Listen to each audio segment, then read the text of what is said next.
जय हिंद विद्यार्थियों। मैं कमल साहू कमल ट्यूशन क्लास में आप सभी विद्यार्थियों का एक बार फिर से स्वागत करता हूं। विद्यार्थियों, हम लोग अध्याय 4 समांतर श्रेणी से प्रश्नावली 3 को हल कर रहे थे पिछले वीडियो के माध्यम से। और पिछले वीडियो में हम लोग ये प्रश्नावली 3 से लगभग 13 प्रश्न तक के समाप्त किए थे। आज हम लोग इस प्रश्नावली को पूर्ण रूप से समाप्त करेंगे। अतः हम कह सकते हैं आज का हमारा ये जो वीडियो है, ये वीडियो के माध्यम से प्रश्नावली 3 समाप्त हो जाएगा, लास्ट क्लास है। ठीक है, तो आप लोगों को इसी प्रकार से लिखा हुआ मिलेगा प्रश्न चैप्टर 4 प्रश्नावली 3 लास्ट पार्ट, इस तरीके से। तो चलिए शुरुआत करते हैं प्रश्न नंबर 14 से, जहां हमको आज के डेट में शुरुआत करना है। तो प्रश्न 14 नंबर कहता है, 3 समांतर श्रेणियों के n पदों का योगफल क्रमशः S1, S2, S3 है। यदि प्रत्येक श्रेणियों का प्रथम पद 1 तथा सर्वांतर क्रमशः 1, 2, 3 हो तो सिद्ध कीजिए कि S1 plus S3 equal to S2। इस तरीके से हमें इनको सिद्ध करने के लिए बोला जा रहा है। तो चलिए शुरुआत करते हैं और इसको किस प्रकार से हल करेंगे। सबसे पहले हम लोग हल लिखते हैं और उसके बाद समांतरण श्रेणी में जो चीज नहीं दिया गया उनको लिख लेते हैं। प्रथम पद यहाँ नहीं दिया गया है, इसलिए हम लोग मान लिए तीनों श्रेणियों के लिए A1 1, और जो सर्वांतर है वो पहली समांतरण श्रेणी के लिए D है। इसलिए जो पहले समांतरण श्रेणी के n पद है तो n पद का योगफल होता है, यहाँ पास S दिया गया है पहले n पदों के लिए, तो उसका मान आ गया है S1।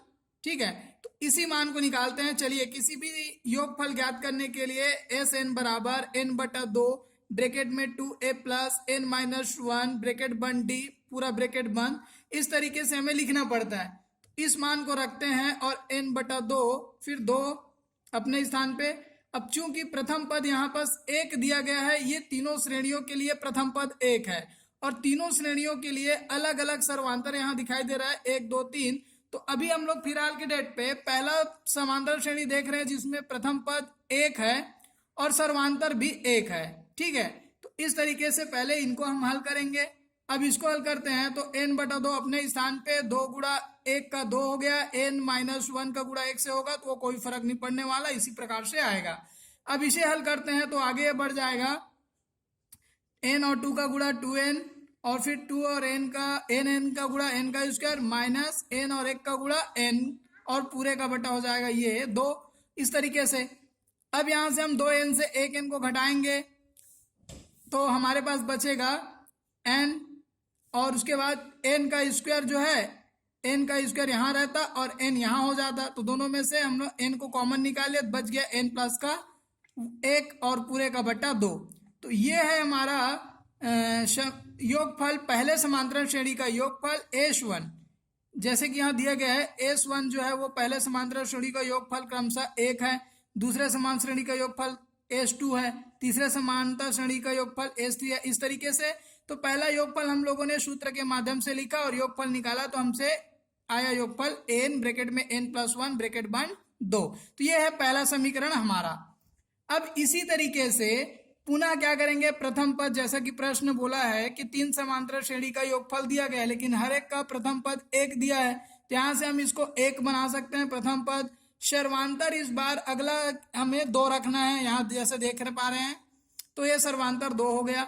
अब यहां से योगफल अगर ज्ञात करेंगे तो योगफल का सूत्र लिख लिए। अब हमको दूसरा पद का मान चाहिए, तो ये हो गया n/2 ब्रैकेट में 2a, a का मान है 1 प्लस n-1 ब्रैकेट बंद। इस बार समांतर हमको सर्वांतर 2 रखना है, तो 2 का रख लिए। इस तरीके से इसे जब हम करते हैं तो n/2 अपने स्थान पे 2 और 1 का गुणा 2, 2 और n का गुणा 2n, 2 और 1 का गुणा 2 बन गया। यहाँ से +2 -2 दोनों को हम काट सकते हैं, तो बचा हमारे पास n से 2n का गुणा मतलब 2n का स्क्वायर और बटा 2, 2 से 2 यहां से हम काट सकते हैं, तो हमारे सामने आया n का स्क्वायर। अतः दूसरे जो योगफल है S2 वो n स्क्वायर के बराबर में होगा। इसी तरीके से हम लोग S3 जो योगफल है उनको ज्ञात करेंगे, तो इस बार हमको प्रथम पद 1 रखना है। सर्वांतर हमारा प्रश्न में अलग अलग दिया था, इस बार 3 दिया गया है। इसमें योगफल का सूत्र लिखते हैं और योगफल का सूत्र लिखने के बाद उसको थोड़ा सा सॉल्व करते हैं और सॉल्व करने के बाद हम पाएंगे S3 का जो मान आएगा वो मान आएगा n/2 3n माइनस का 1। अब ये कैसे हुआ, तो देखिए n/2 अपने जगह पे और 2 और x जो हमारा प्रथम पद है उसका गुणा 2 हो गया, प्लस 3 का गुणा हम इन कोष्टक के साथ करते हैं तो 3n माइनस का 3 होगा। अब इसे हल करेंगे, कोष्टक खुलेगा और -3 से 2 कैंसिल तो -1 बचेगा, 3n अपने स्थान पे n/2। तो ये प्राप्त होता है हमें समीकरण नंबर 3। अब जैसा कि हमें सिद्ध करने के लिए यहाँ ऊपर में बोला जा रहा है कि S1 प्लस S3 है, तो जो होशियार बच्चे होंगे उन लोग दिमाग यहीं लगाएंगे, हम समीकरण 1 और समीकरण 3 को जोड़ेंगे। बस वही काम हम यहाँ आज कर रहे हैं जा करके। चलिए समीकरण 1 और समीकरण 3 को जब जोड़ते हैं तो क्या देखने के लिए मिलेगा, समीकरण 1 हमारे पास ये रहा, समीकरण 3 हमारे पास ये रहा, इन दोनों को अगर जोड़ेंगे तो S1 plus S3 left side में हो गया और इसके साथ में हमें इनको जोड़ना है तो ये हो जाएगा हमारा राइट साइड में, इनके साथ में इनको जोड़ दिया गया।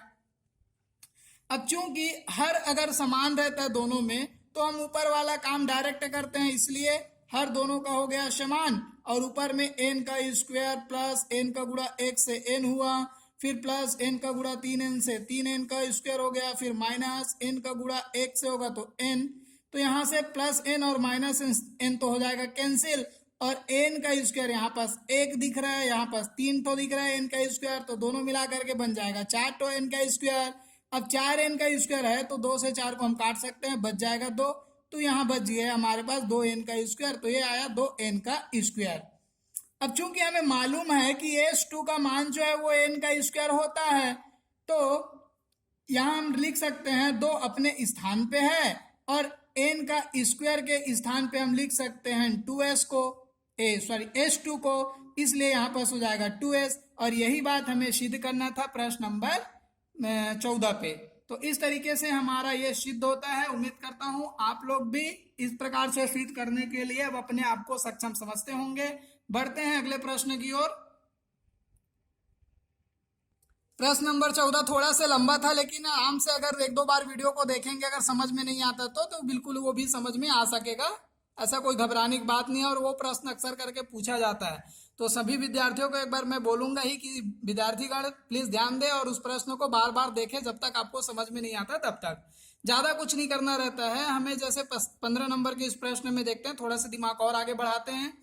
अब ये यहाँ बोलता है कि किसी समांतर श्रेणी के n 2n और 3n पदों के योग क्रमशः S1 S2 S3 हो तो सिद्ध कीजिए कि S3 बराबर 3S2 माइनस S1। तो यहाँ हमें सिद्ध करना है S2 माइनस का S1। तो कुल मिला करके जब हमको सॉल्व करना रहेगा, अपना आंसर देना रहेगा, तो कहीं ना कहीं हमें समीकरण 2 में समीकरण 1 को घटाने पर यहाँ दिखाई दे रहा है तो उसको लिखना पड़ेगा। तो जो थोड़ा सा दिमाग लगाते हैं विद्यार्थी उन लोग इसी सब को देखते हैं और अपना काम कर लेते हैं। तो हमें भी इस प्रश्न में कहीं ना कहीं S2 से S1 को माइनस करना पड़ेगा। चलिए किस प्रकार से बनाएंगे पूरे प्रश्न को उसको देख लेते हैं। माना कि प्रथम पद इस समांतर श्रेणी में A है और सर्वांतर जो है वो D है। ये कहीं भी दिया नहीं गया था, इसलिए हम लोग इसको मान लिए। अब जब मान लिए तो हमें S1 मतलब योगफल का सूत्र लिखते हैं, तो हमें अक्सर करके सूत्र यही लिखा जाएगा। अब ये सूत्र लिखते हैं तो ये जो सूत्र है S1 के बराबर में है योगफल कितने n पदों तक का, इसलिए इसका मान हमारा n पदों तक आएगा। चाहे तो इसको दूसरे सूत्र में S1 का जो सूत्र होता है n/2 a प्लस l के लिए माध्यम से भी लिख सकते हैं। तो एक सूत्र ये भी है, एक सूत्र ये भी है। चाहे तो इसे भी समीकरण 1 नाम दे सकते हैं, चाहे तो इसको भी समीकरण 1 का नाम दे सकते हैं। बिल्कुल इसी तरीके से जब हम लोग 2n पद का मान निकालेंगे, 2n पद तक का योगफल करेंगे, बोला गया है n पदों तक का योग 1 है, S1 है, 2n पदों तक का जो योग है वो S2 है। तो इनका हम लोग योग का सूत्र ही लिख लेते हैं, 3n का S3 है। इस तरीके से n पदों तक का योगफल हमारे पास ये सूत्र रहा, समीकरण 1 नाम दे दिए। 2n पद का योगफल ये सूत्र से रहेगा और इसको दूसरा नाम दे दिए। तीसरा S3n पदों तक का योगफल में ये अपना प्राप्त हो जाएगा और इसे हमने तीसरा नाम दे दिया। इस तरीके से जब हम अब समीकरण 2 में समीकरण 1 को घटाते हैं। क्यों? क्योंकि हमें सिद्ध भी तो ऐसी ही करना है, इसलिए यहाँ पर घटाया जा रहा है। और जब घटाएंगे तो समीकरण 2 ये रहा, और इसमें समीकरण नंबर 1 को घटाएंगे, अर्थात इनको घटाएंगे। तो कैसे घटाएंगे? तो 2 का मान आया है इस प्रकार से 2n/2 a plus L, bracket के बाहर ब्रैकेट बंद, ये है s2 के बराबर। तो s2 के बराबर हमें ये दिखाई दिया, s1 के बराबर ये है। तो दोनों समीकरण को अब क्या करेंगे? घटाएंगे। जब घटाएंगे तो s2 से s1 हो जाएगा माइनस इस प्रकार से, और इतने में से माइनस हो जाएगा ये। तो इतने में से माइनस हो गया हमारा ये। अब चूंकि दोनों में क्या है, दो बराबर दिखाई देता है, तो ऊपर वाले जो अंशों का काम है उनको हम डायरेक्ट करते हैं। तो ये हल आ गया 2, और ऊपर में 2n से al और उसके बाद l, इनको पूरे तरीके से जब हल करते हैं तब हमारा उत्तर आएगा s2 माइनस s1 बराबर al दोनों में कॉमन दिखाई दिया तो उसे बाहर निकाल लिए। अब 2n में माइनस हो जाएगा हमारा एक n और पूरे का बट्टा 2। तो s2 minus s1 equal a plus l और बराबर 2 में से एक n घटा, एक बचा, बटा 2 के रूप में हुआ। तो ये आता है हमारे पास घटाने से एक समीकरण। अब क्या करेंगे? दोनों में हमें जब प्रश्न हम देखते हैं तो यहाँ पास 3 दिखाई दे रहा है, इसलिए क्या करेंगे? 3 का गुणा दोनों पक्षों में कर सकते हैं। सभी विद्यार्थी ध्यान देंगे, जब किसी समीकरण में, याद रखना, किसी भी समीकरण में हम किसी भी चीज का गुणा कर सकते हैं, हमें आजादी है प्रश्नों को सॉल्व करने में। यही कारण है कि यहाँ पर समीकरण में दोनों साइड होता है ना, समीकरण लेफ्ट हैंड साइड और राइट हैंड साइड। तो हमें जब भी काम करना रहेगा left hand side and right hand side में किसी भी चीज का गुणा कर सकते हैं, किसी भी चीज का भाग कर सकते हैं, किसी भी चीज का वर्ग कर सकते हैं, किसी भी चीज का वर्गमूल कर सकते हैं। समीकरण में ये 3-4 काम हमको करने की आजादी होता है। यही कारण है, इसी आजादी का फायदा लेकर के हम दोनों पक्षों में 3 का गुणा करने जा रहे हैं। और जब गुणा करेंगे तो यहां से गुणा हो जाएगा, वो इस प्रकार से दिखेगा, और यहां से जब गुणा होगा वो हमें इस प्रकार से दिखाई देगा। और जब इस प्रकार से दिखाई देगा तो ये तो चलो अपने स्थान पे ठीक है। यहां हम इसको थोड़ा सा सॉल्व करते हैं तो ये हो जाएगा, यहां से हो जाएगा a plus L, n/2 a plus L का जो मान आ रहा है तो है 3, और इस n का मान हमारे पास गुणा हो जाएगा 3n से, तो 3n/2 हो गया, और साथ में पीछे में हो गया a प्लस एल। ठीक है, 3 का गुणा n से हुआ 3n और बटा 2, और a प्लस एल जो कि ब्रैकेट है वो तो है। ठीक है, इसको आगे रखें या पीछे रखें एक ही बात है। और यही चीज हमें समीकरण में सिद्ध करने के लिए बोला गया था, इसलिए चूंकि s3 जो है इतना के बराबर है, ठीक है, और ये समीकरण 3 से स्पष्ट होता है, इसलिए इतना का जो बराबर है वो s3 का मान आएगा। चूंकि हमें दिखाई देता है s3 का मान यही था 3n/2 a प्लस एल। चाहे तो ये समीकरण यहाँ पर हम लोग देख सकते हैं कि समीकरण में मान हमारा यही आया था।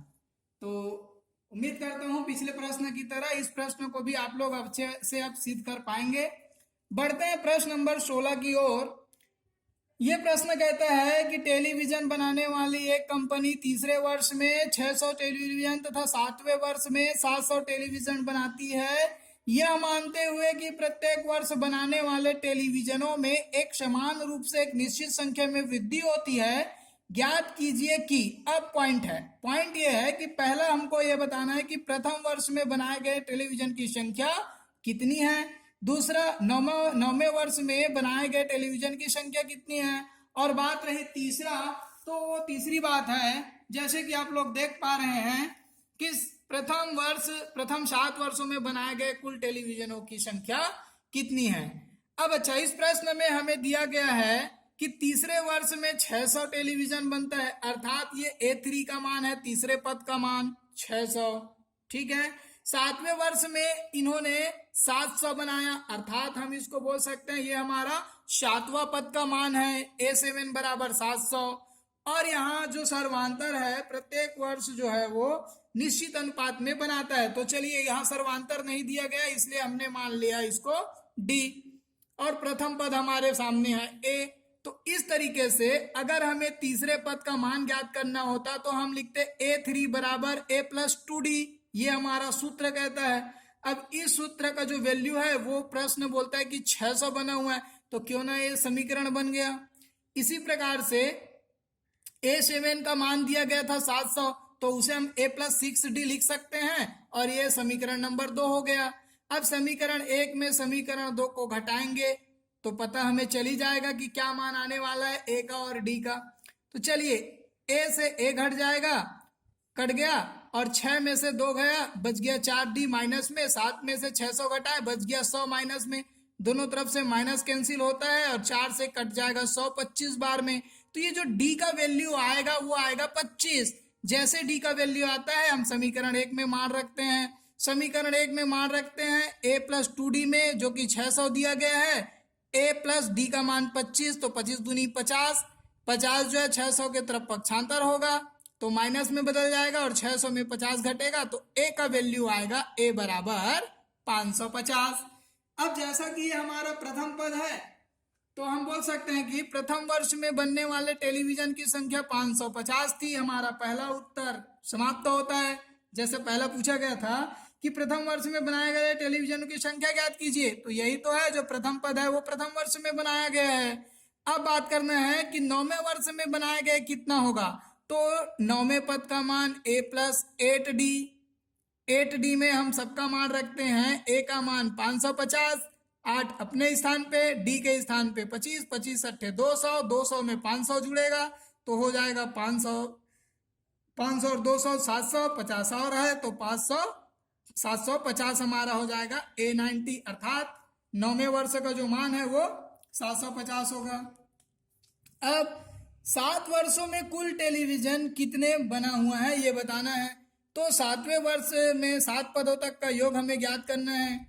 तो S7 मतलब 7 पदों का योग होगा n/2 2A + n-1 ब्रैकेट के बाहर D, 7 पद का मान है तो 7/2, फिर है 2 गुणा 550, A के स्थान पे लिखाया है, प्लस 7, फिर -1 D के स्थान पे 25, तो यहाँ से 7/2 550 का डबल हो जाएगा 1100 और प्लस 6 में से 1 कम करते हैं तो 7 में से 1 कम करते हैं तो 6 का गुणा 25 से करेंगे तो 25 छक्का 150 और 150 में 1100 जुड़ गया तो ये हो गया 1250, बट बाहर में 7/2, 2 से 1250 को काटेंगे तो आएगा 625 और 625 के साथ जब हम 7 का गुणा करेंगे तो वो आएगा 4375। तो इस प्रकार से हमें 7 वर्षों का प्रथम 7 वर्ष में बनाए गए टेलीविजन की कुल संख्या या फिर प्रथम 7 वर्षों में बनाए गए कुल टेलीविजनों की संख्या जो टोटल योगफल है वो 4375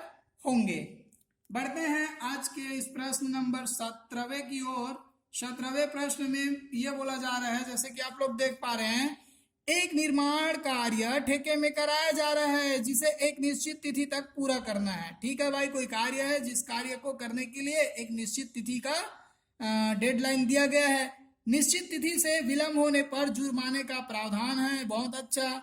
इस प्रकार है, जैसे पहले दिन 200 रुपए, दूसरे दिन 250 और तीसरे दिन 300 रुपए, इस प्रकार से जुर्माना लगेगा। अर्थात हम देख पा रहे हैं कि 50-50 रुपए बढ़ते जा रहा है। प्रश्न कहता है यदि पहले दिन, चलिए यहां देखते हैं, यदि पहले दिन का जो जुर्माना जो है वो 200 रुपए है और इसके बाद प्रत्येक का जुर्माना 50 रुपए बढ़ा दिया जाता है। ठेकेदार ने कार्य में 30 दिन का विलंब किया तो उसे कुल कितना जुर्माना देना होगा।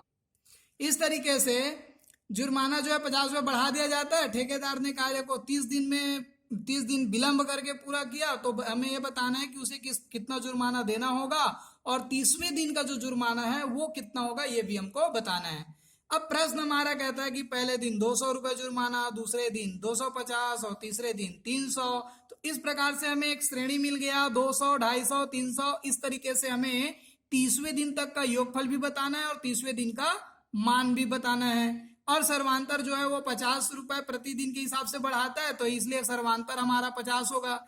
अब हमें प्रथम पद मिला है, सर्वांतर भी मिला है, पदों की संख्या 30 पद है।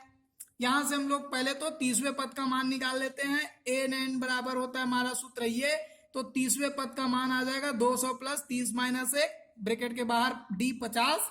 अब ये 200 अपने स्थान पे है, प्लस 30 में से कम किया तो 29 हुआ और इसका गुणा सर्वांतर D से हुआ था 50 से, तो इनका मान आता है हमारे सामने इस प्रकार से 1450 हो जाएगा गुणा 29 गुणा 50, 200 जुड़ गया तो ये हो गया 1600, जिसे हम A30 या फिर 30वें पद का मान बोल सकते हैं, जिसे L के रूप में भी हम लोग बताते हैं।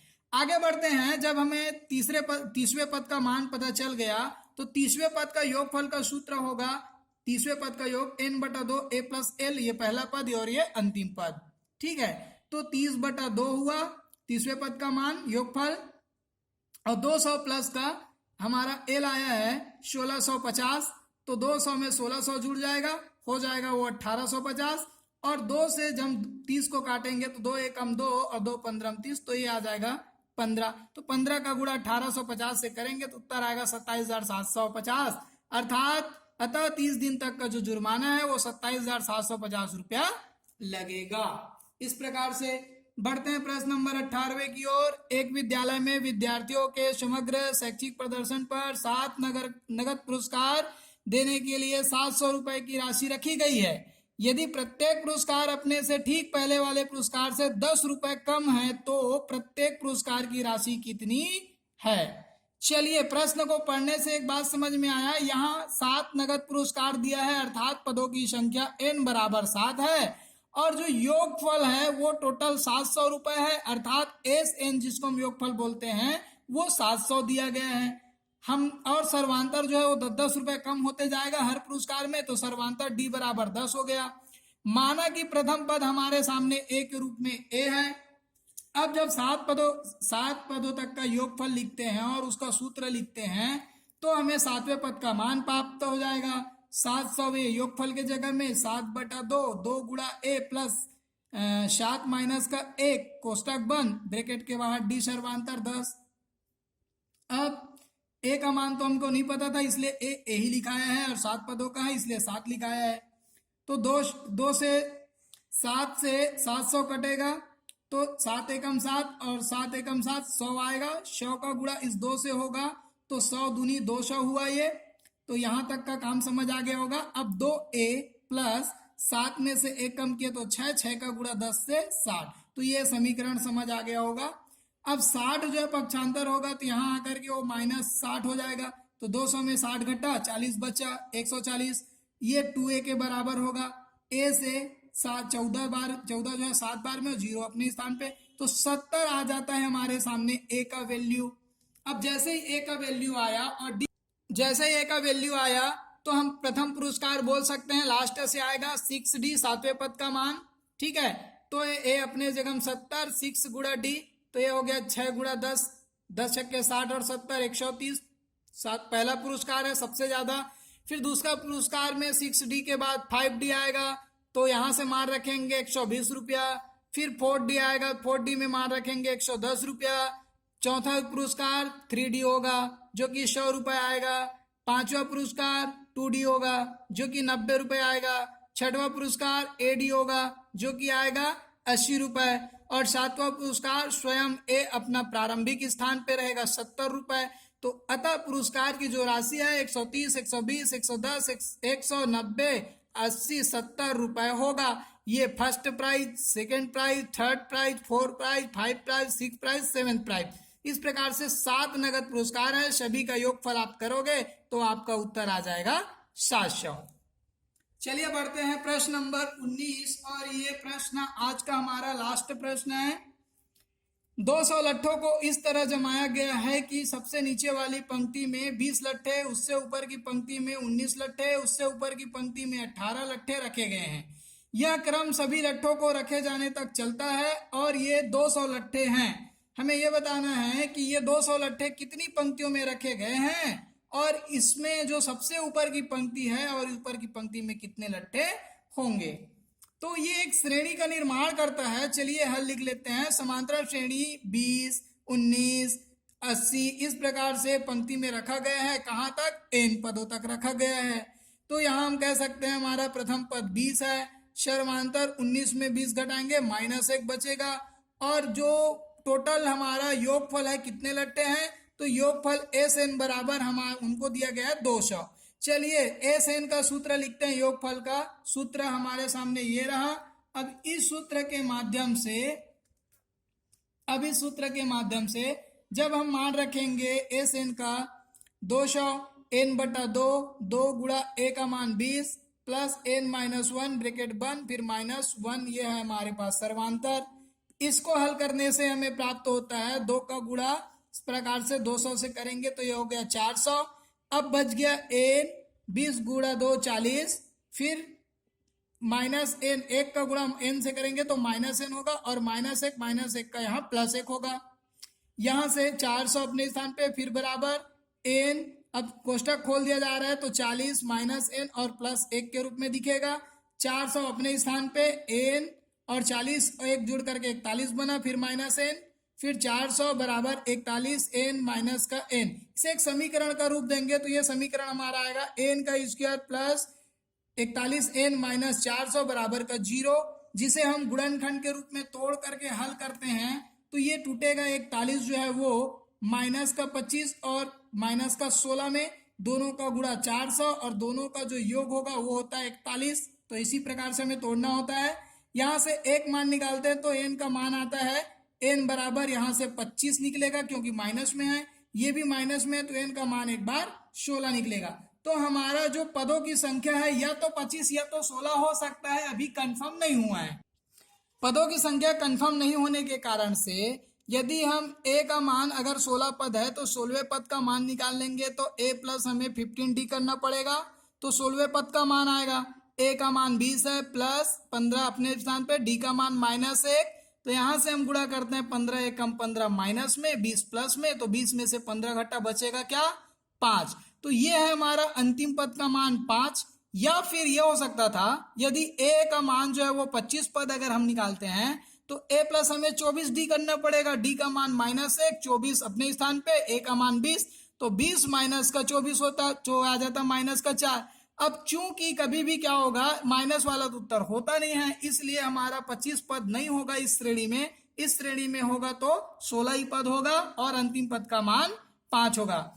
अब चूंकि पदों की संख्या 25 लेने पर अंतिम पंक्ति में रखे गए लट्ठों की संख्या -4 आता है, जो संभव तो नहीं है, अतः पंक्तियों की जो संख्या है वो 16 होगी तथा अंतिम पंक्ति में ऊपर के 5 लकड़ी के लट्ठे होंगे। तो इस प्रकार से हम लोग अंतिम पंक्ति का मान भी बता सकते हैं। तो चलिए विद्यार्थियों, तो अभी हमारा जो सीरीज चल रहा है इस वीडियो क्लास कमल ट्यूशन के माध्यम से गणित में हम लोग अध्याय 4 तक को ही सॉल्व करते हैं। अब मेरा अगला जो वीडियो आएगा वो अंग्रेजी पे ही आएगा, जैसे कि आप लोग ने कमेंट किया था कि सर जी आप हमें टेंस भी पढ़ाइए। सभी विद्यार्थियों से एक बार फिर से निवेदन करता हूँ, मेरा जो अंग्रेजी पढ़ाने का तरीका रहेगा वो कक्षा 6वीं लेवल से स्टार्ट होगा, जो कि किसी लेवल पे जाके खत्म नहीं होता। इसको आपके माता पिता भी देख सकते हैं, 10वीं 12वीं के भाई बहन भी देख सकते हैं, तो जो चाहे वो देख सकते हैं। अगर आपको स्कूल का क्वेश्चन आंसर में डर लगता होगा तो मेरा आप लोग अंग्रेजी एक बार जरूर पढ़ के देखिए। बहुत ही आसान तरीके से छोटे छोटे बच्चों को समझाता हूँ और मिडिल स्कूल के बच्चे भी आसानी से उसको सीख पाते हैं। तो सभी विद्यार्थी मेरे बनाने के हिसाब से जैसे जैसे बताते जाऊंगा, थोड़ा से आप लोगों को घर बैठे बैठे होमवर्क भी करना है और आप लोगों को एक क्वेश्चन दिया करूंगा जिससे आप लोग स्क्रीनशॉट लेकर के उसका हल मेरे को व्हाट्सएप नंबर में भेज सकते हैं। एक बार फिर से मैं अपना व्हाट्सएप नंबर यहाँ लिख रहा हूँ जो आपको अंग्रेजी पढ़ने में काम आएगा, 7987805604। आप अपना होमवर्क का आंसर इस व्हाट्सएप नंबर पे मेरे को शेयर कर सकते हैं। आपका क्वेश्चन का आंसर जो है मैं सही गलत आपको बता दूंगा, जो भी परेशानी होगा उस परेशानी का सामना इसी नंबर के माध्यम से व्हाट्सएप के माध्यम से किया जाएगा। इसमें कॉल आप लोग नहीं कर सकते, कॉल नहीं उठाया जाता, ठीक है। जो भी प्रॉब्लम होगा आपको बताया जाएगा और मेरा इस चैनल में जो भी बताया जाएगा वो 100% सही है। आपको किसी भी दूसरे ग्रामर में या किसी टीचर से पूछने की आवश्यकता नहीं है। अगर आप लोगों को ये सभी चीज में अगर किसी प्रकार का भी कठिनाई का सामना करना पड़ता है तो आप लोग उस कठिनाई को मेरे से इस नंबर के माध्यम से शेयर कर सकते हो। चलिए विद्यार्थियों, मिलते हैं नेक्स्ट वीडियो में जो कि हमारा अंग्रेजी क्लास होगा। जब तक के लिए जय हिंद, जय भारत विद्यार्थियों।